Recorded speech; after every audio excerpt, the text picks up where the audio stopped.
Chanelle. How are you? I'm good. How are you? I'm very good. It's looking very sunny where you are. Yeah, I'm just, it is actually. It was raining this morning and now it's beautiful. I just did a game of golf, so it was nice. Oh, nice. Here's Yes. here's a fact of the day to start us off with then. And I like my facts of the day. I'm a bit of a geek like that. Do you know what golf stands for? No, I've never thought of it. There we are. Well, you won't like it, but it's the fact is a fact. It's cool. It stands for gentlemen only, ladies forbidden. Really? That's where it came from, yeah. Obviously, it was all back in the old days, and it's always a gentleman's club, and it's where they can go away and get their peace and quiet. And that's how it all came a sports. That's what it was for, you know. Wow. So you've bucked the trend by playing it today. Wow, that's amazing. I had no idea. Wow, okay. It makes sense though, because it's dominated by males a lot, even today. So yeah, wow, there you go. There we are. That's fact today. Anyway, no one's interested in my facts of the day. I just force feed them on people, and this one's here recorded. But they are interested in who you are and your story, Chanelle. So do you want to maybe introduce yourself and explain a little bit about where you come from? Yeah, absolutely. So I am Chanelle Morris. I am 24 and I am from the Gold Coast in Queensland. And I have 30% vision. So I was born with this condition. It is nameless. And I don't have a lot of answers, but the way I describe it is I see about 6% in one eye and then the 24 in the other. And it means that I'm legally blind in one eye. And the way I describe it is it's like if you can picture someone throwing paint on a wall and it's got all these markings. Well, that's what's on the back of my eyes.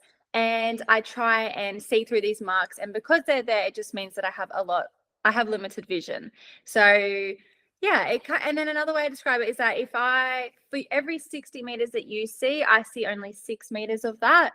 And yeah, so I don't have a lot of kind of answers myself, but it's just something that it's taken me a long time to accept.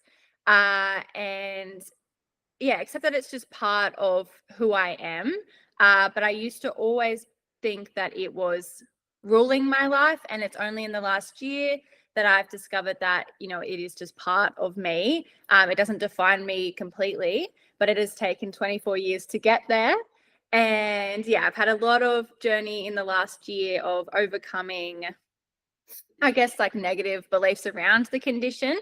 And that kind of leads us to today, where I am a motivational speaker to try and encourage others with disability or able-bodied to overcome barriers and challenges on your path, because I discovered a lot of it is my mindset.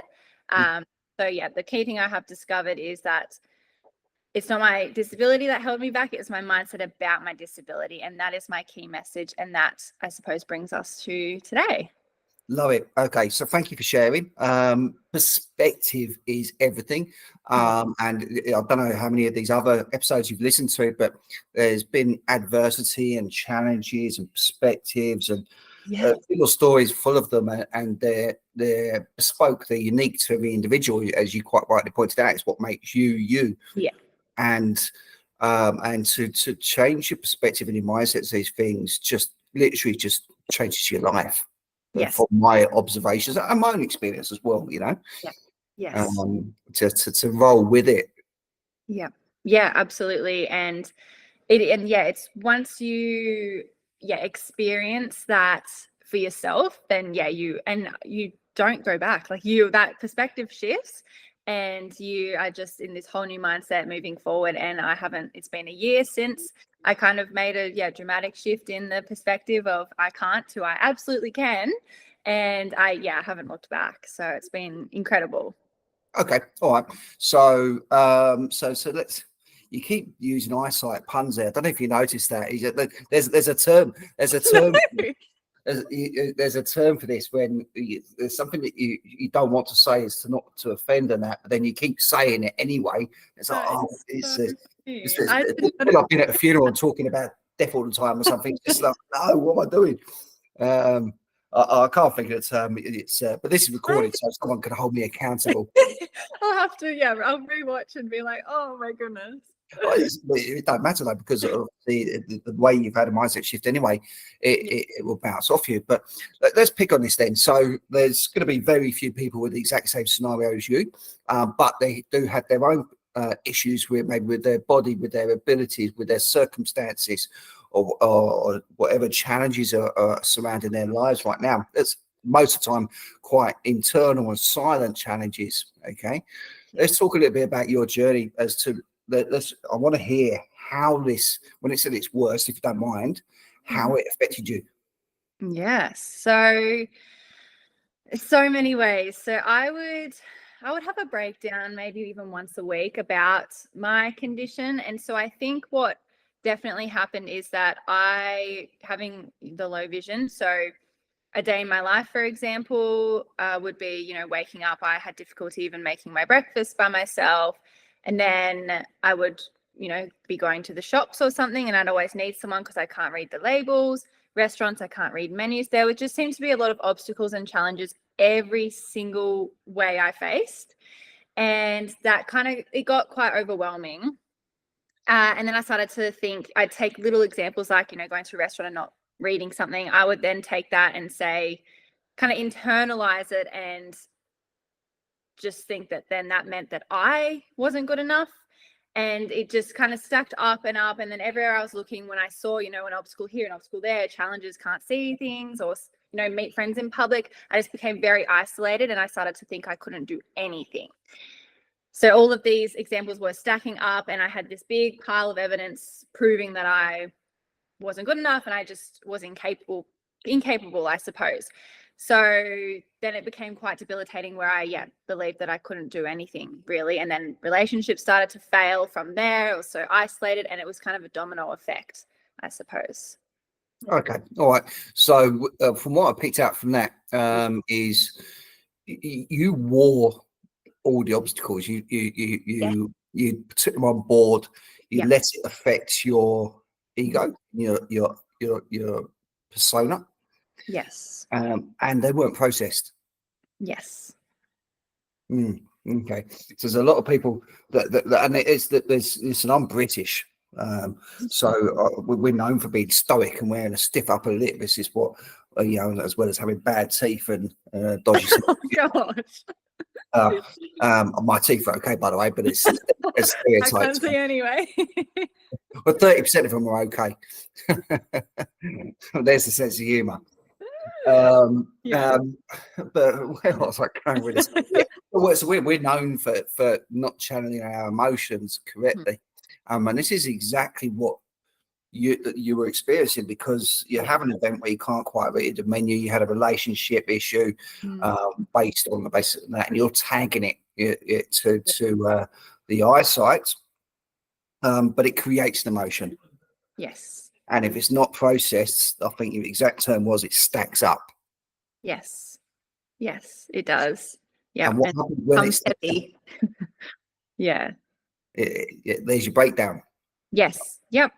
Absolutely. And that's what it led to that big moment of, it was very just debilitating. And I just became very alienated. I literally was in my house, and I say, and often in my videos and things that I'm posting, that I was stuck in my house, and it's because I seriously believed I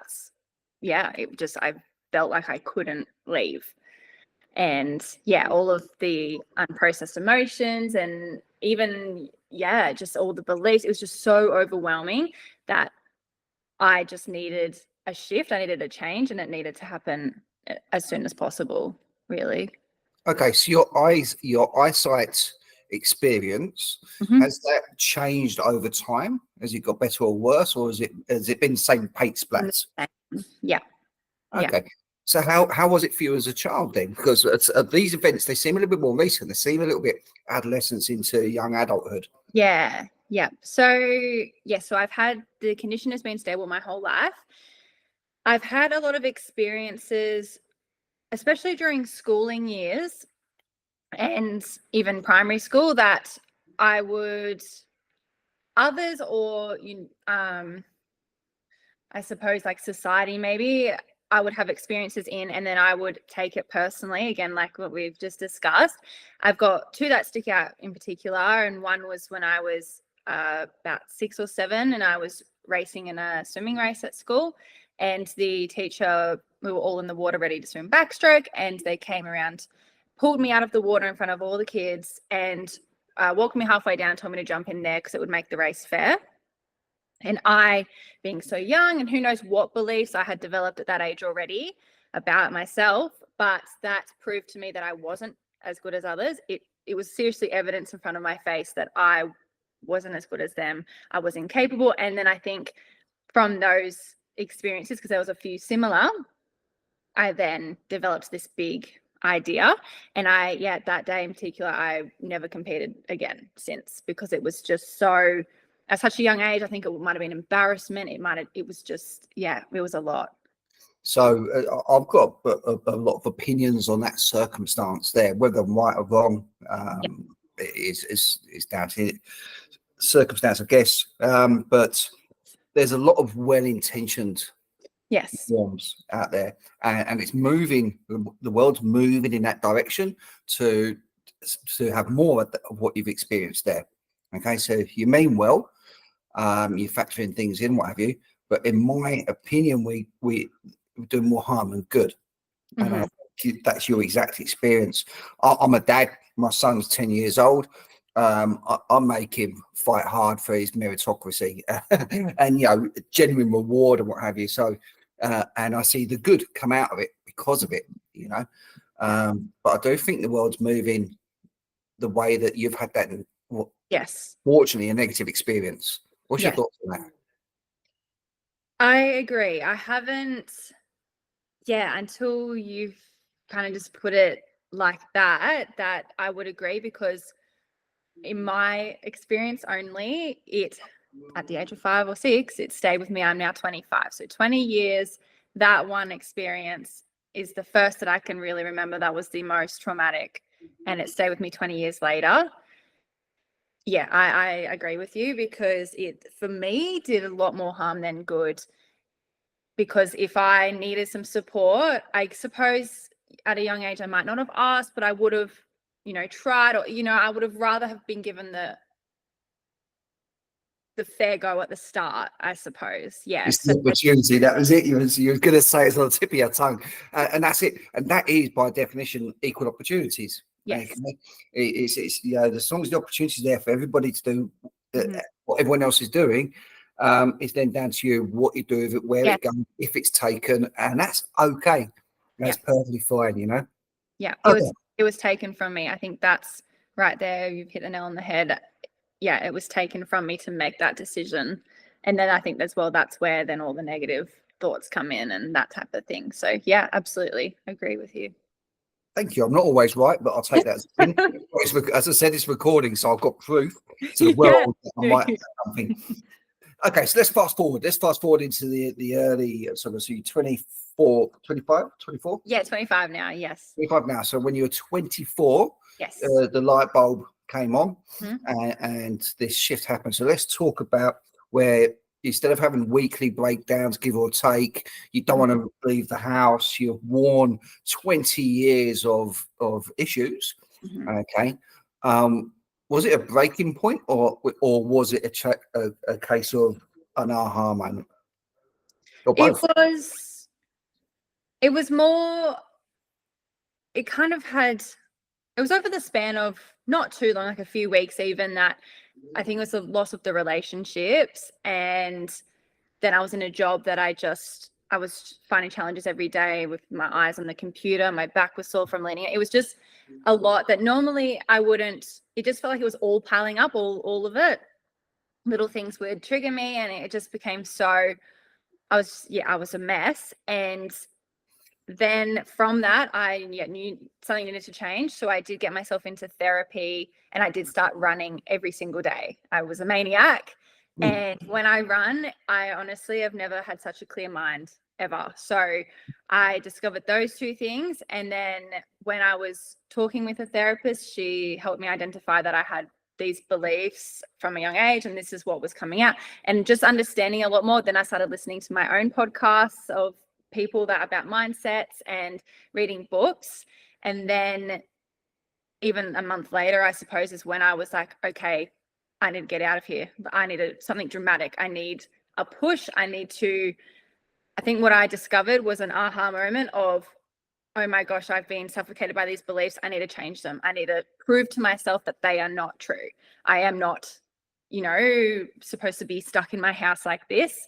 And then that's when I decided, my boss at the time, ironically, was from New Zealand. And that's when I decided that I'm going over to New Zealand for 3 months.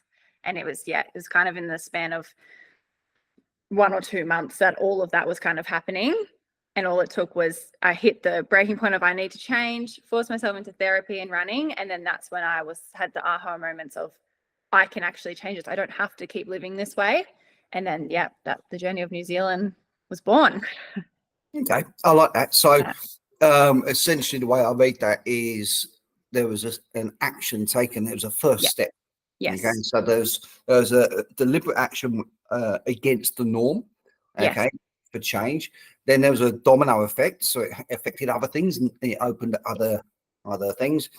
And then collectively, that was your moment of change. Yes. Yeah, absolutely. A lot of support from my mum and sister and family saying, you can do this, because I was like, once the decision was made that something needs to change, then of course there's the doubt and all of that, but the support really got me over there, I think. Yeah. And is it just actually, you don't have to answer this, but were there other people in your family with a similar condition? No. Okay. It's very lots of questions and unknowns. Yeah. There we are. So sometimes, I know how I am if I think I've broken something or something's not quite right, we self-diagnose and there's rationality, there's reason behind it. When we don't understand the reason, then it's a bigger problem. Yes, absolutely. Actually, that is very true. Yes. Okay. All right. So you are where you're at now, which is commendable, and I really appreciate you sharing. But what are you doing with this? What you said you're doing some speaking, motivation. Yeah. What are you doing? So when I was there, I did, exactly what I had hoped would happen. And I started to push back on my beliefs, and I switched them because every day I was going to restaurants. I still couldn't read the menu. My vision's always been the same, but I would ask for help, or I would zoom in on my phone. I just would do things because I was forced to. Then my beliefs started to shrink, the negative ones, and then these new ones were taking hold of, I am capable. I am just as good as others. And then they started to take over. So what I learned from that is basically I was sitting in New Zealand. I still remember thinking, I need people to know this. I need to share this. I know I'm not the only one that feels this way, and I need to share this story. So I started a social media account, and then I was trying to work out what I can do and how I can share it. And because I do have low vision, I've always wanted to help people, but being a paramedic, which was my goal, I'm not allowed to. And there's just there is a few legal issues with all of those things. So the way I see I can help people is through my voice, and I love talking. So that's when I've put it all together, and I've decided I want to be a speaker. I need this to get out there. I need to help people in their journeys. And I've done a few speeches so far, and I want it to be full time. I want to really help and get out there. I'm just in the process of trying to get gigs and networking events. And I'm just in the early days, and I'm just trying to build my social media as well, getting videos out there daily just to help people. And I've got a community online of people with all types of disabilities who are, sharing their stories and saying, oh, I feel this as well. And it's really special. Yeah. Good. Okay. Well, hopefully this conversation on here with the network that we're building will help with that as well. That's the idea. And also just those listening to it, there'll be plenty of takeaways. Now I've got something left field for you. Okay. And I always risk saying something wrong. So I'm quite comfortable with that. So as I said, my son's 10 years old. Maybe about 3 years ago, I signed him up to learn how to see without his eyes. Okay. So you can get there's a meditation mask you can get called Mindfold. Okay, you can put it on and it's complete blackout. And what you can do is you can train yourself to acknowledge colors first of all, and then he could read cards. We could play Uno with the blindfold on. Then he could read a book, and then eventually we could get him to read the book when it's in another room. Wow. Yeah. And oddly enough, on this channel, there's videos of him doing that, so you can see it for yourself. Yes, Okay? I'd love to. Yeah. What the irony of seeing is believing. Okay. And it was when I do this with him, okay, people think it's some kind of magic trick of that, but it isn't. It's very factual, and kids are better at this than adults. Okay, they haven't got the executive function, the outer cortex that's rationalizes things and says you can't do this. Okay, so they just do it and they see it as play. It does tire them out a little bit, and the justification for this is a sense of consciousness. So we've got consciousness that's outside of our body as well.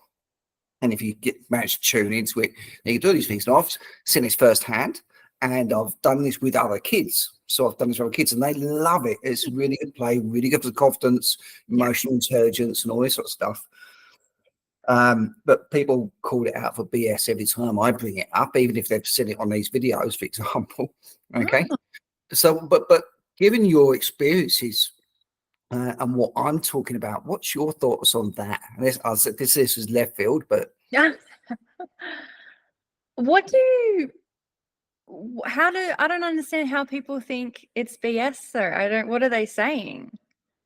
Well, because it literally looks like a magic trick. So if if you completely black everything out, how can you still read a book? Our rational mind, you and I right now, I'm 20/20, you're 30%. Okay. Yeah.